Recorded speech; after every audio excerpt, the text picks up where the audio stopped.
Hello folks, I'm Rob da Bank. This is my book, Rob da Bank's A to Z of Festivals. Write a book? Like the wife and I have got 6 months to spare. Now what else to do shave the da Banks apart from run 2 festivals, programme 2 radio shows, A&R record label, run a publishing company, bring up 2 kids and do the washing up. Okay, so I always have actually harboured a desire to write a book, but I was imagining hanging up my headphones at 45, moving to a small remote island off Jamaica with the family and penning a novel in the style of Ernest Hemingway, with a dash of Dick Francis thrown in for good measure. But it's a book about festivals, said my manager Ben, knowing exactly the right buttons to press, because festivals matter a lot to us, more than they should and more than's healthy.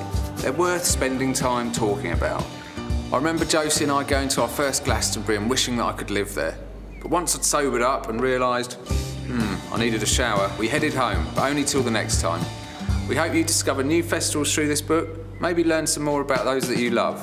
And if you don't, then just stare at the beautiful drawings and get excited about the festival season. Sketched out on the back of a beer mat with a couple of bottles of wine inside the da Bank belly, the festival was literally a slightly drunken pipe dream. A dozen years of putting on Sunday best parties, starting off with 2 men and a dog in a bar in South London, it had grown to co-hosting stages at Glastonbury and somehow gave us the confidence to put on our own festival. We wanted to create a beautiful, eccentric, non-corporate, colourful, chaotic, Alice in Wonderland meets The Wicker Man meets Woodstock, a 3-day extravaganza for both strange, dressed-up party people and real music fans who wanted more than a stage in a field with some lukewarm lager. At the time, me and Josie and our partners John and Ziggy didn't really know what we were doing, and some say we still don't. We had in our mind's eye a kind of psychedelic garden fete for a few hundred souls that would cost a couple of grand. We found the perfect natural valley site at Robin Hill Country Park on the Isle of Wight.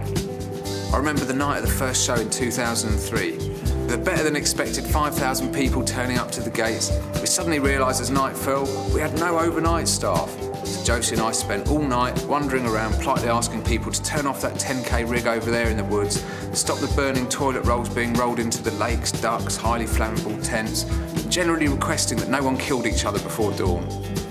Morris dancers jigged about, cider was swilled, an inflatable church sat atop the hill hosting fake weddings, a huge wicker animal built over the festival weekend turned into an enormous frog.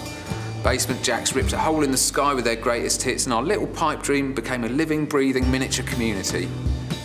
With 1 year under our belt, we imagined, time to put our feet up, dream about next year's headliners, and put the deposit down on that yacht in Antigua. But no, 6 years on, we're still getting to grips with it.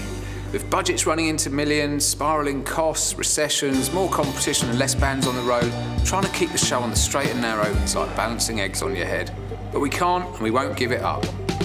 Having the chance to book musical heroes like Lee Scratch Perry, My Bloody Valentine, Kraftwerk and the Human League, and bringing new acts like Bat for Lashes, Dan le Sac vs Scroobius Pip, and Lily Allen to bigger audiences is rewarding in itself.